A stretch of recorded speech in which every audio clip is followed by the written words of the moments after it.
This is Cerebral Cinema. Movies of the mind. The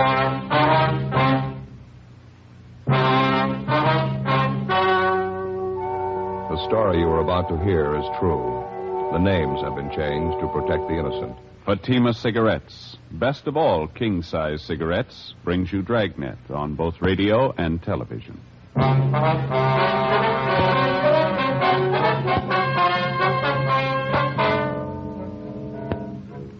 You're a detective sergeant. You're assigned to Personnel Division. A resident of your city files a report of assault and battery. His shoulder is dislocated. He's been badly beaten. He claims his assailant was a young police officer. Your job? Investigate. Comparison proves Fatima quality. Yes, comparison proves Fatima quality. Compare Fatima with any other king-size cigarette. 1.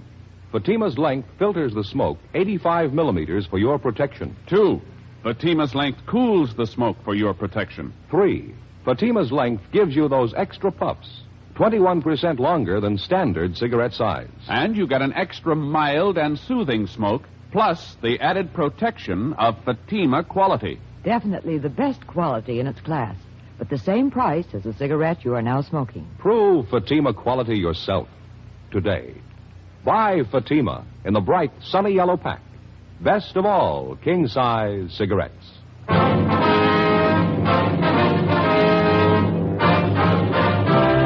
Dragnet, the documented drama of an actual crime. For the next 30 minutes, in cooperation with the Los Angeles Police Department, you will travel step by step on the side of the law through an actual case transcribed from official police files. From beginning to end, from crime to punishment, Dragnet is the story of your police force in action.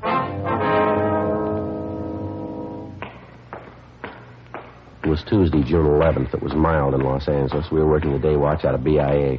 My partner's Ed Jacobs. The boss is Lieutenant Jesse. My name's Friday. It was 10:23 a.m. when I got to room 83, the squad room. Joe, you catch up with the lieutenant? Yeah, in a meeting. He said he'd be out about 11:30. He wants us to handle it for the time being. Oh. Well, Joe, this is Officer Blanchard. This is my partner, Joe Friday. I'm glad to know you, Friday. I think I've seen you around Central a couple of times. Yeah, sure. How are you? What's this thing all about? Do you mind telling me? You worked yesterday, did you? Yeah, that's right. My regular beat, South Central area. Anything out of the ordinary happen while you were on duty? No, not much. Made a couple of pinches, that's about all. Pretty quiet otherwise. Did you make one of those arrests at 7928 Cortlandt Avenue? Yeah, that's right. A woman, 2 men, users. All 3 of them were booked in violation of State Narcotics Act. Any of the 3 familiar to you at all, Blanchard? Had you ever seen them before the time you arrested them? No, none of them. I knew the place, though. I've been keeping an eye on it lately. One of those old-fashioned homes converted into a rooming house. Uh-huh. I've been noticing some of the people going in and out of the place. They didn't look too good to me. That's why I say I've been keeping an eye on the house. Now, what's the story on this anyway? You get a kickback on an arrest I made? Well, we'd like to have your version of it first, Blanchard. Exactly what happened. How'd you come to make the pinch? Well, I was walking my regular beat. I think it was about 3:30 yesterday afternoon. I was going along Cortlandt, the 7900 block. A woman came out of the front door and hailed me. She complained about a 507 party in the house a couple doors down the street. And that was at number 7928, the boarding house? Yeah. I checked it out. The party was going on up on the 3rd floor. I went up, found the girl and the 2 men in the room facing on the street. The girl was fixing a pop for herself when I came in. 2 caps of heroin on the table in front of her. Mm-hmm. What'd you do then? I made a grab for the 2 caps. One of the guys beat me to it. Got him, ran to the next room, and tried to flush him down the drain. He didn't quite make it, though. I got one of the caps before he could get rid of it. What'd you do then, Blanchard? Well, I sat the 3 of them down, called into the office. I checked the room over while we were waiting, found 2 more caps of heroin, usual equipment to go with it. When the radio car showed up, the 3 of them were taken downtown to narcotics squad and booked. That's all I can tell you about it. Well, during the time you were waiting there in the room, Blanchard, did you have any trouble with the suspects at all? Well, I got a lot of talk from one of the men, a fellow by the name of Evans. He's supposed to run the boarding house. He claims he didn't have anything to do with it. He didn't know the girl was a hype. You know, the usual stuff. That was the extent of it? Just talk? Sure, that's all. Why? Well, that's not the story, according to Evans. He had his lawyer bail him out last night. He was in to file charges against you. Huh?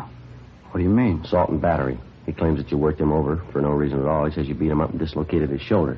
Oh, he's crazy. He's lying. I didn't work him over. Well, he says he's got witnesses to prove it, Blanchard. The 2 people who were with him, the woman, the other man. He says they'll swear that's what you did.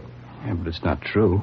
They're trying to cook up a frame. I didn't touch any of them. Well, this Evans looks like he's been mussed up. Cuts and bruises all over his face. His shoulders fairly recent, too. Yeah, I know that, but I didn't do it. He was in the same shape when I found him up in that room yesterday. Matter of fact, I asked him about it. He wouldn't tell me. It's the truth, Sergeant, so help me. All three of them are lying. I didn't beat him up. Well, it's your word against theirs, Blanchard. The facts seem to favor Evans. I don't get this at all. Two of those people are known hypes. They'd swear anything for a free cap. You know that. What good is their word? Maybe no good at all. It's not up to us to decide. Evans filed a complaint. It's our job to follow through. Now, you're sure about the shape Evans was in when you found him up in that room yesterday, Blanchard? He was already marked up, is that right? I'm sure he was. I told you. I asked him about it. He wouldn't answer me. But you had no way of proving that you couldn't possibly have been responsible for it. Well, it's up to him, isn't it, Evans? If he says I worked him over, let him prove it. I'm afraid he's got the jump there. Two witnesses. Yeah, but they're lying. You must know that. They're lying. Well, now, look, you can see the position it puts us in. If you're innocent, we're going to do all we can. If you're guilty, we'll see that you get everything that's coming to you. Well, you know it as well as I do, Sergeant. I had no reason to beat him up. I didn't do it. Well, it's not up to us, Blanchard. The court will have to decide. Doesn't make sense. None of it does. There's no other way to handle it. We got 4,500 men in the department. We don't claim they're all saints. Once in a while, one of them turns bad, and all of us get a black eye. You're in a jam, Blanchard. Like anyone else, you'll get a fair trial. Yeah. Well, what happens now? Do I draw suspension? Yeah, that's right. If you're cleared of the charges in court, there'll be a hearing before the Board of Rights. Am I through right now? We'll have to book you in at the main jail. Case will be presented at the DA's office tomorrow. Doesn't make sense. I had no reason to beat up Evans. No reason at all. You sure of that, are you?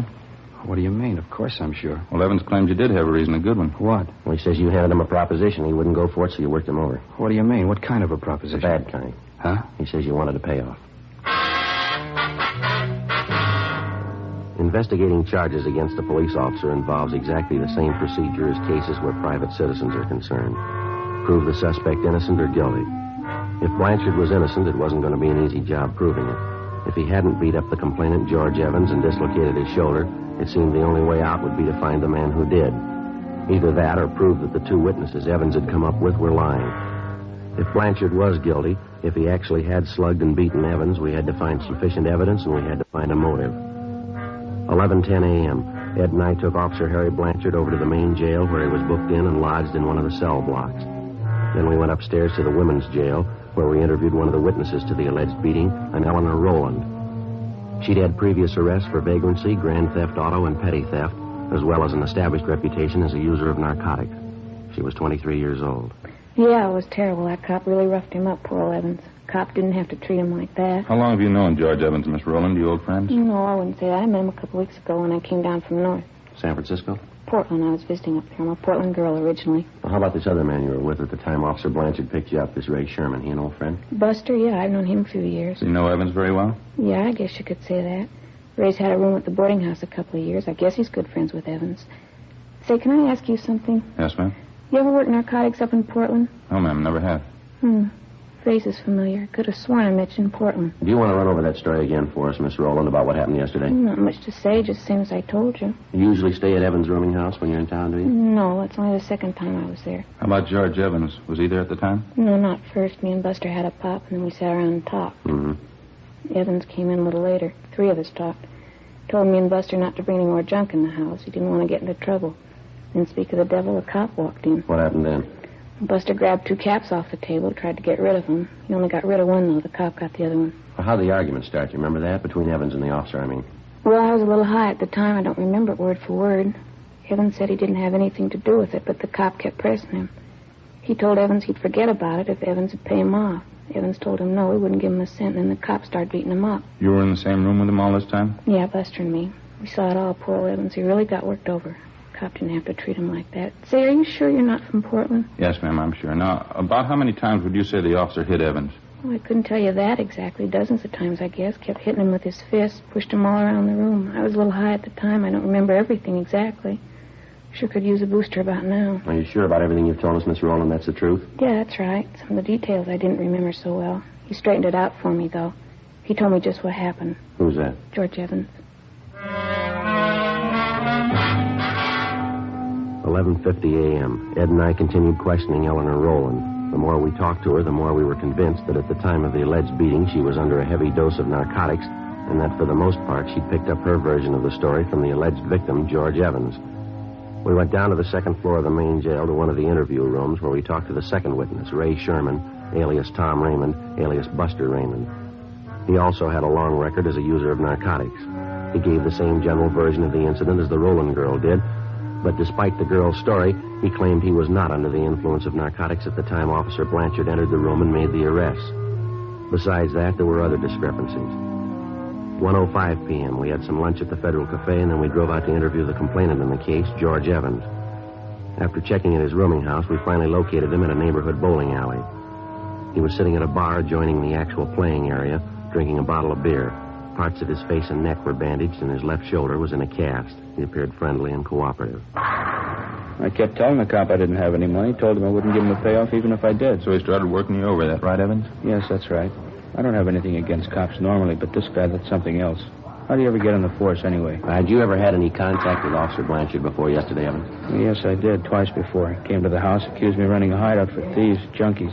Tried to get me to pay him off then, too. I wouldn't do it. Right, so when was that, Evans? About 6-8 months ago. Yeah, at least that. Well, how was it you didn't report Blanchard then? Well, that wouldn't cause any trouble, get mixed up in a law case. I figured I could take care of him myself. But after that going over yesterday, that was enough for me. I don't understand how the guy ever made the force to begin with. What's the matter? That shoulder of mine, he really tore it apart. How'd you spend your time yesterday, Evans? Do you mind telling us? No, I don't mind. I slept till about 12:30, 1 o'clock. Had a little bit of a hangover.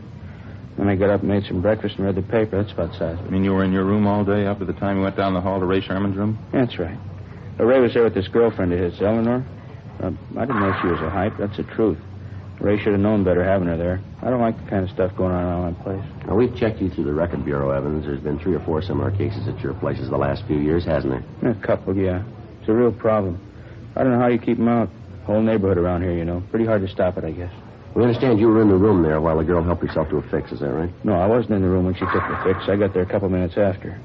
I didn't even know what was going on. You can ask Ray Sherman, the girl, too. They'll tell you I wasn't there. Well, there's something else we wanted to ask you about. Sherman and the girl don't seem too sure of their stories. Can you straighten us out there? How do you mean? Well, Sherman told us one thing, the girl tells us something else. Can't seem to get together. Yeah, but I told him. You told him what, Evans? Well, nothing. I told him to tell the truth, that's all. That stupid Ray. He doesn't know half the time what he's doing. Well, that doesn't make him much of a witness then, does it? Well, what do you mean? He was there when that cop slugged me, beat me up. He could see that much. Well, that's just it. We're not sure he did. Huh? The girl says Blanchard worked you over in the living room there. Sherman says Blanchard took you out in the kitchen and beat you up. Now, which is it? I think I'm beginning to get the pitch. How's that? You're out to cover up for that cop. Is that it? Take care of your own? We're assigned to investigate this thing, Evans, just like any other criminal case. Blanchard's not getting any more of a break than any other suspect would. Yeah, sure. We still haven't answered our question. Where did it happen, living room or kitchen? The interview's all over, Sergeant. I got the pitch. You can take this back to your office. I'm going to get that cop convicted. If it's the last thing I do, you can count on that. What's the matter, Evans? All we did was ask you a simple question. Don't try to kid me, Sergeant. I got the angle. You're trying for a cover-up. Okay, go ahead and try. Now, look, why don't you snap out of it, mister? Nobody's trying to cover up unless it's you. Sherman and the girl are your witnesses. Some of the points of their stories don't check out. We want to clear them up. Does that sound unreasonable? I told you, Sergeant. It's no use. I got your angle. Answer me one more thing, Evans. You're on your own. I'm telling you nothing. Who was the doctor that treated you after you were beaten up? Down at Georgia Street for emergency. You ought to know that. No, I mean for your shoulder. We checked over your car down at Georgia Street. No mention there of a dislocated shoulder. No, of course not. I didn't even know I had one until I was bailed out. I had my own doctor fix it. You mind giving us his name? Why should I? I was willing to go along, cooperate, then you started playing at cage. You're trying to cover up for that cop. Now you work it out on your own. All right, mister. Any way you want it. You bet that's the way I want it. You had this whole thing framed from the beginning. Now you're off the track, Evans. You're not kidding me. You're trying to prove that cop's innocent, trying to make me out a liar. What am I supposed to do, help you prove I'm a liar? No, you've helped enough already. Ed and I double-checked through Officer Blanchard's departmental record. It showed that Blanchard had been working his present beat for a little more than 4 months. Evans had told us that Blanchard allegedly had solicited payoffs from him at least 6 to 8 months before. The following day, Ed and I made further inquiries in the neighborhood of Evans' rooming house and also among his friends and associates. For one thing, we found out that Evans had not spent the entire morning and early afternoon in the house.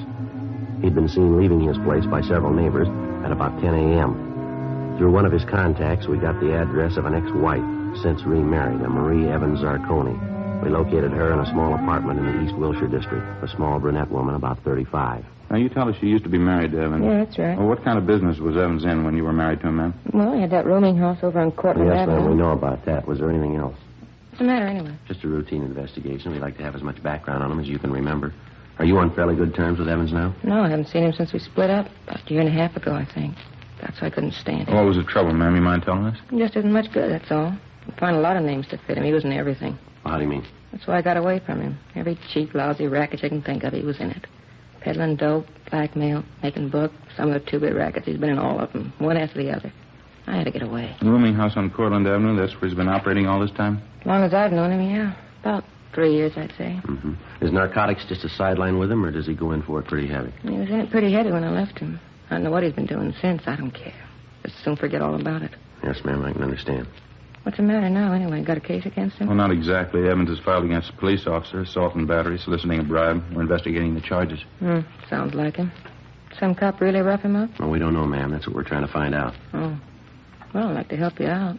Don't think I can, though. Well, just one more question, ma'am. While you were married to Evans, did you have a family doctor? I mean, one that you called regularly when you were sick? Yeah, we did. Why? Well, what was his name? Can you remember? Yeah, Dr. Chase. Did you like his address? 2:47 p.m. We got to Dr. Chase's office, and luckily we found him in. Take a look at this magazine, Joe. What? National Geographic. Looks like a real old one, wouldn't you say? Yeah, it sure does. Cover's torn off there. Yeah.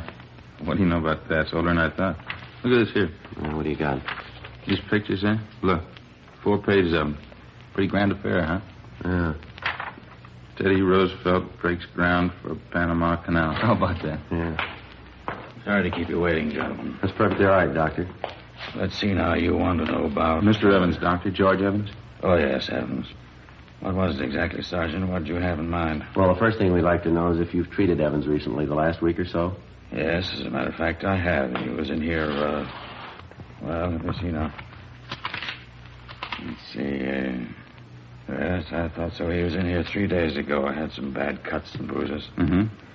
They'd already been treated, though. There wasn't much I could do. Well, was there anything else wrong with him, Doctor? No, not actually. I examined his shoulder. He insisted it hurt him. He wanted me to put it in a cast. Mm-hmm. You put the cast on, did you? Well, there really wasn't any need for it, but I put it on anyway. A little bit of psychiatry. Thought it'd make him feel better. Well, how do you mean, Doctor? Wasn't any need for it? Just one of those peculiar things. I've been treating Evans for some time, you know. Yes, sir. That's what we understand. It's fairly unusual. Hardly a rare case, though. Suppose you might call it a trick shoulder. It looks as though it might be dislocated, but it actually isn't. I think it's voluntary. You mean he could do this thing himself? Oh, yes. He can make it appear dislocated anytime he wants.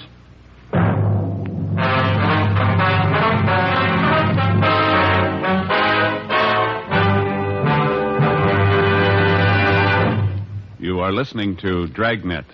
Authentic stories of your police force in action. Fatima, America's first largest-selling blended cigarette. Now, best of all, king-size cigarettes. Prove it yourself today. Compare Fatima with any other king-size cigarette. 1. Fatima's length filters the smoke 85 millimeters for your protection. 2.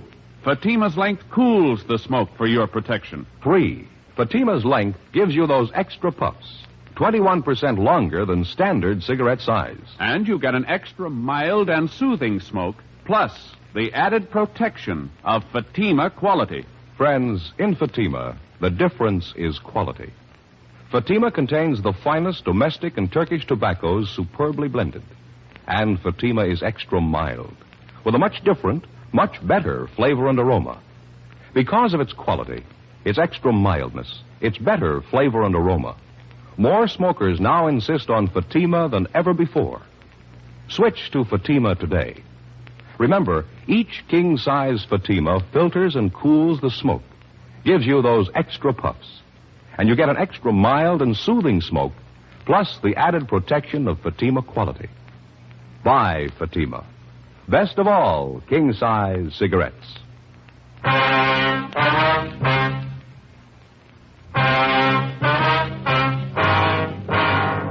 Saturday, June 15th, 10 a.m. The investigation continued. Meantime, the newspapers were still making front-page material out of the story. One of the morning banner lines read, "Cop slugs cripples citizen to get payoff," and another one, "Police brutality rouses entire city." Our investigation went on. Early Saturday afternoon, Ed and I succeeded in locating a former friend of Evans who told us that he'd seen him downtown the morning of the day on which the alleged beating had taken place.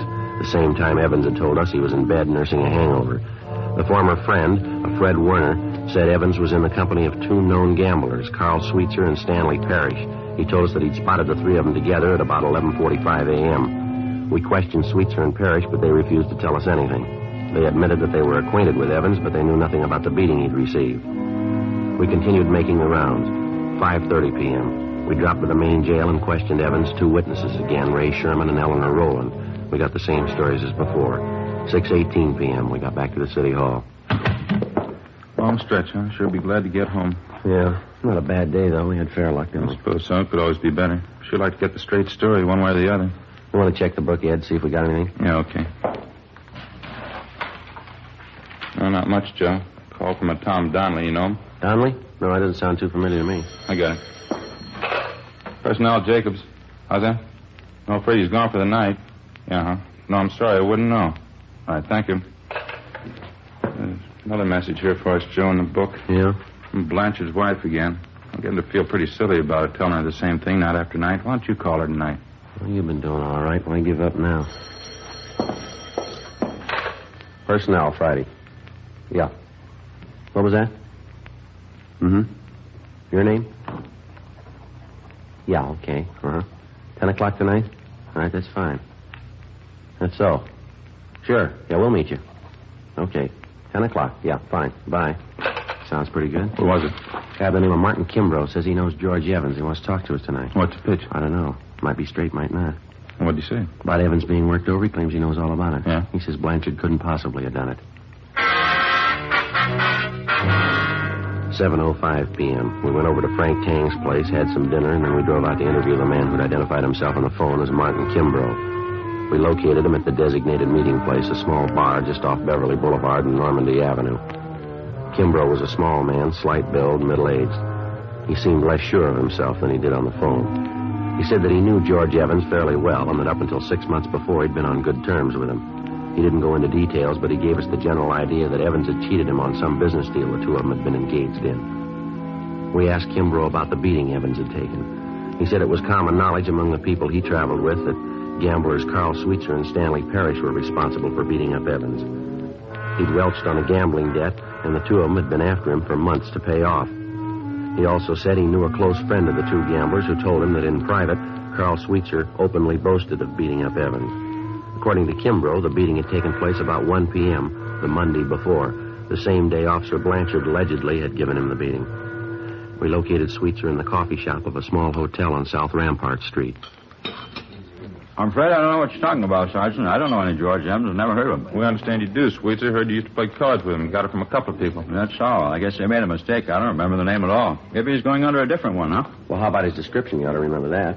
Well, maybe I meet quite a few people. It's kind of hard to place all of them, you know. What kind of look like? Oh, he's tall, dark complexion, dark hair, scar under his chin. He dresses pretty well, usually wears a suit. No, it doesn't mean a thing to me. Runs a rooming house over on Cortlandt Avenue. He's been in quite a few rackets on and off. No, sorry. I'm afraid I wouldn't know him. Now, look, we haven't got any beef with you, Sweetser. That's not the point. Evans is trying to get away with a fast one. We're out to stop him. We could use your help. How about it? I don't see how I can help you. What's the beef, anyway? We think you know. It's been all over the newspapers the last couple of days. Oh, yeah. A young cop? What's Evans got against him, anyway? He's trying to save face. We figure that's what we hear anyway. Well, what do you mean? Well, I think you know how Evans likes to play the big shot. It wouldn't do his stock much good around town if the real story got out. I don't follow. What story are you talking about? About his welching on a gambling tab, getting roughed up. If he says a cop did it, makes him look a lot better, doesn't it? He comes out of it pretty clean that way, doesn't he? Yeah, pass us all, huh? Yeah, sure. Why don't you guys have some coffee? I hate to eat alone. Okay, as soon as the waitress comes around. No. Oh, what else you hear about this Evans? Pretty bad boy, that, right? Bad enough. He's got a fast mouth, telling quite a few stories around the neighborhood. That's so. Yeah, I might remember him. Tall, dark guy runs a rooming house. Yeah, that's right. You should remember him. He's mentioned you in a couple of the stories he's passing around. Yeah, where'd you get that? Talking to a fellow last night. He says Evans claims that card game he was in with you was rigged. That's why he didn't pay you off. He claims you and Stan Parrish framed the whole thing. That's a laugh. Huh? Phony bums are all alike. Lose a couple of dollars and squeal like a pig. What's this Evans doing now? He's up for narcotics rap. He's out on bail. Yeah, cheap punk. What's your stake in this thing? We're trying to clear the thing up. Apparently, Evans figures he's going to frame the young cop, save face, talk himself out of a bad situation. Oh, what do you want from me? The truth. I'm not going to talk myself into jail, young cop or not. We're not asking you to. You want to clear the case, huh? All you need is proof the cop didn't give Evans a working over. That's right. Okay, you got a deal. Without actually incriminating himself in any way, Carl Sweetser gave us information and leads which, after they were checked out, showed definitely that George Evans was slugged and beaten in a neighborhood at least a mile from his rooming house. We talked to half a dozen people who saw Evans in that neighborhood shortly after 1 p.m., the day of the incident. We talked to the clerk at the drugstore where Evans went to buy iodine and bandages. They all told us that he bore the markings of a severe beating as early as 1 o'clock that afternoon. Evans had told us repeatedly that he'd received the beating at the hands of Officer Blanchard no earlier than 3 or 3:15 that afternoon. Ed and I drove over to the main jail where we interviewed Evans' 2 witnesses again. The girl, Eleanor Rowland, was the first to break. She admitted that Evans had promised both her and her friend, Ray Sherman, $50 apiece if they would go along with him in his plan to frame Officer Blanchard for assault and battery and soliciting a bribe. After an hour of questioning, Sherman admitted the same thing. We had a stenographer take their statements. 4:50 p.m., Ed and I got in the car and drove out to the rooming house on Cortlandt Avenue. Yeah? Oh, how are you, Sergeant? You want to get your coat, Evans? Like to see you downtown. What for? What's it about? Filing a false report. You know the story. What are you talking about? What do you mean a false report? You've been checked out all over town, Evans. Your doctor, your ex-wife, your gambling friends. We talked to them all. So what? What's that prove anyway? Proves you were lying, mister. That young Officer Blanchard, he didn't beat you up. There's nothing wrong with your shoulder either. Dr. Chase will vouch for that. Look, I don't care what he says. I don't care what any of them say. I got my case against that cop. I'm sticking with it. You're not going to talk me Why out. don't you give it up, Evans? We had a talk with Carl Sweetser. What did he tell you? Enough to convince us you're trying to frame Blanchard. We've got statements from people who saw you before you got back home Monday afternoon. They say you were mussed up then. That was at 1 o'clock in the afternoon. You've been telling us Blanchard wasn't at your place till 3 o'clock. Now, how do you explain that? Well, I don't know. Maybe I didn't have the time right. My watch could have been off. Doesn't make any difference anyway. It's going to make a lot of difference. How about getting your coat? I'm going to call my lawyer first. That isn't going to do much good. We've got statements from your 2 witnesses, Ray Sherman and the girl. They've admitted the whole thing. Now, you haven't got much of a case left. I don't care what they say. They're lying. Both of them. They're lying. You ought to know, mister. What? You taught them how.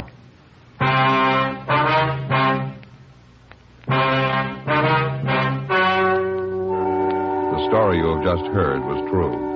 The names were changed to protect the innocent. On September 2nd, trial was held in Superior Court, Department 89, City and County of Los Angeles, State of California. In a moment, the results of that trial. And now, here is our star, Jack Webb. Thank you, George Fenneman. Friends, I sincerely want you to smoke Fatima and prove Fatima quality. You know, we have a lot of confidence in our king-size cigarette. Enough confidence to make you this money-back guarantee. Buy a pack of Fatimas. Compare them with any other king-size cigarette. If you're not convinced Fatima is better, just return the pack and the unsmoked Fatimas by August 1st, 1952, and we'll give you your money back plus postage. Fatima, Box 37, New York 1. Buy Fatima. Best of all, king-size cigarettes.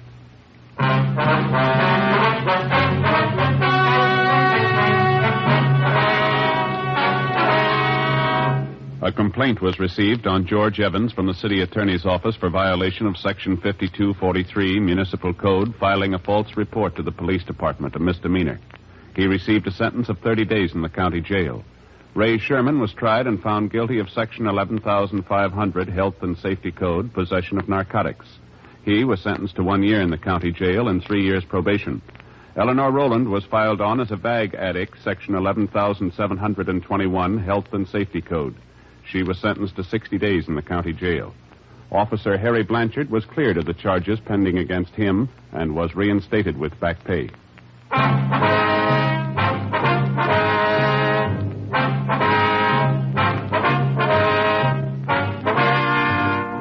You have just heard Dragnet, a series of authentic cases from official files. Technical advice comes from the Office of Chief of Police W.H. Parker, Los Angeles Police Department. Technical advisors Captain Jack Donahoe, Sergeant Marty Wynn, and Sergeant Vance Brasher. Heard tonight were Barney Phillips and Whit Connor. Script by Jim Moser. Music by Walter Schumann. Hal Gibney speaking. Fatima Cigarettes, best of all king-size cigarettes, has brought you Dragnet, transcribed from Los Angeles.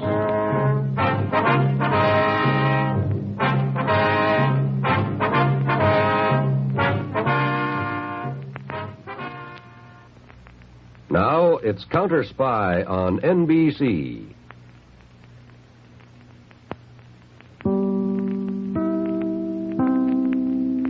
Cerebral Cinema hopes you have enjoyed this movie of the mind.